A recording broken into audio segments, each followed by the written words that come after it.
This morning, in a packed Massachusetts courtroom, the most difficult trial in America finally began. And the very first witness the prosecution is calling is her ex-husband, the man who lost all 3 of his children, the man who divorced her, and the man who, even now, refuses to call her a monster.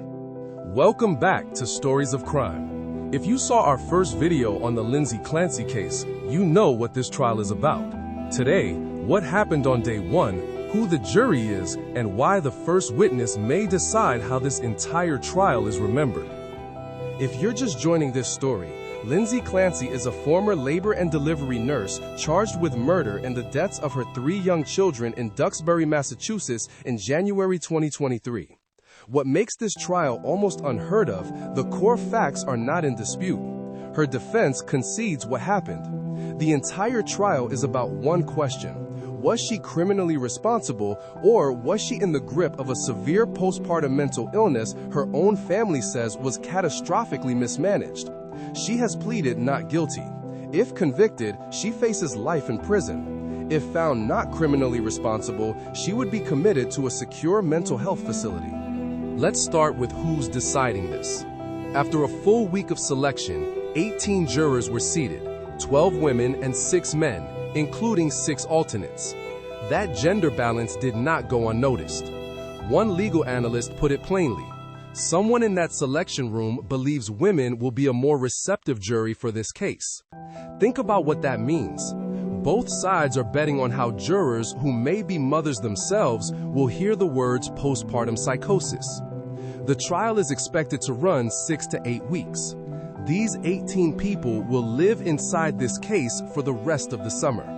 And before a single witness was sworn in, the 2 sides were already at war over how this trial should be conducted. Clancy's attorney, Kevin Reddington, a veteran of decades of murder trials, accused prosecutors of planning, in his words, a circus in front of this jury that's calculated to just inflame the passions of the jury.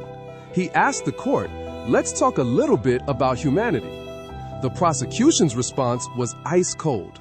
The prosecutor told the judge, the Commonwealth did not choose the number of victims, the defendant did. 2 sentences, and you can already see the entire shape of this trial. The defense wants the jury thinking about illness. The prosecution wants the jury thinking about choices. Which brings us to the moment everyone will be watching. Patrick Clancy, called as the prosecution's first witness. Consider his position. He is the father of Cora, Dawson, and Callan. He made the 911 call that night, a call that may be played in court during his testimony. In the years since, he has divorced Lindsay and remarried. He is rebuilding a life. And yet, this is the part that makes this case unlike any other. He has never turned on her. In a 2024 interview, he said, "I wasn't married to a monster. I was married to someone who got sick." So the prosecution's very first witness may end up humanizing the defendant. Even her own defense attorney seemed in awe of him, saying, "How that guy is not an emotional basket case is beyond me." No script in the world could write a more impossible role than the one Patrick Clancy walks into this week. One more thing the jury will eventually confront: Lindsay Clancy's own account. In a lawsuit she filed against her medical providers, she described what she says was happening in her mind. "I lost all control. My body started acting without any control on my part. I was just following commands.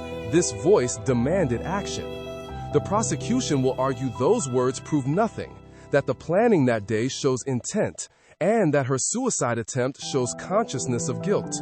The defense will argue those words describe exactly what severe postpartum psychosis looks like. Same words, 2 completely different trials. 6 to 8 weeks. Dueling psychiatric experts, a 911 call, and a first witness who belongs to both sides of this story at once. However this ends, conviction or commitment, this trial is going to change how America talks about maternal mental illness. We'll be here for all of it. Subscribe and turn on notifications for measured, fact-based updates at every major moment of this trial. Key testimony, the experts, and the verdict. Comments are open, but as always with this case, keep it respectful. 3 children are at the center of this story. See you at the next update.